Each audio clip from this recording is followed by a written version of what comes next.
In this video, we're going to talk about real estate mistakes beginners make. Some of the ones I wish I knew when I got started. If I was to look back at some of the mistakes that I made when I got started, I think the first one is kind of focusing on how much other investors are making on their investment. So this is something that, we're always trying to find the best strategy, the strategy that's going to make the most money. But I don't think that's the best way to start looking at investment. So in my book, and I talk about the triangle, which is the strategy alignment triangle. And so we kind of identify our goals at the top, and then we go and look at the strategy that we can deploy or implement in order to achieve that goal.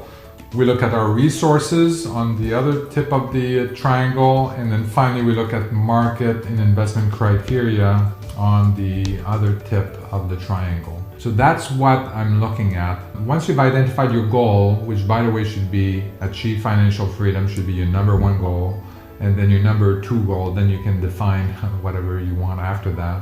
But then you come up with different strategies, and then these strategies are often driven by the resources that you have available, which is kind of like the next key component. Too often what I'm seeing is that people are looking at how much this particular person made with in a particular investment, and we're seeing that also because of the YouTube culture, other YouTube videos and investors saying, oh, I made $500,000 or $100,000 in this particular with this particular deal because I invested in the commercial real estate, or I invested in Tesla call options or something like that. Because somebody made a good investment or made an investment and made a lot of money on a particular transaction doesn't mean that it is a good strategy moving forward. So I think this is important to clarify and differentiate between a good strategy and somebody that had a good transaction and made a lot of money on it. And I think part of it is that you may not be able, you as an individual may not have the time or the resources, the money or the skills to implement some of these strategies that somebody else has been successful at. So I think this is very important. And also in some of these transactional kind of stories, there's an issue of timing as well that's very important, that people often minimize for their story. But I think this is very important for people to realize that. You want to think long term, so you want to basically look for a strategy that you can implement and then look at it for long term and then work at it and tweak that system. And this is why I came up with a strategy alignment triangle, to make sure that you identify the strategy that was right for the resources that you have. And then that basically, you kind of tweak this triangle every day to make sure that you have the right resources for that strategy, and then you tweak the strategy slightly. You can adjust the market and investment criteria, and all of this is just a tweaking engine to make sure you stay dead focused on implementing your strategy so that you can reach your goal. So I know that was a long topic, but I think to me that was very important. That was at the central part of why people, beginners, make mistake when they do real estate investing. The second topic is really around that everything is relative. So we keep hearing that, oh, I made $100,000 here, I made $50,000 there. It sounds interesting, but if you had to put $2 million in order to make $50,000, it's not a good investment. That doesn't make it a good investment. Everything is relative. Look at relative returns, not absolute return. So I know it makes it for a good story to say that, oh, I made $1 million last year, or I made blah. It's not really relevant. You have to look at the rate of returns for these investments relative to the investment that was made. Often it's called cash on cash return. I also look at return on equity as well for some of the investments that are longer term, or when people look at a current portfolio of assets. So I want to make sure that I'm maximizing my return on equity on the portfolio of real estate assets, or assets in general, actually. Everything is relative, so don't focus on the absolute numbers. I know it makes for great stories. Finally, I see a lot of real estate beginners, investing beginners they keep switching from one strategy to the next. They keep looking for the next investment because they can make more money. All the strategies make money.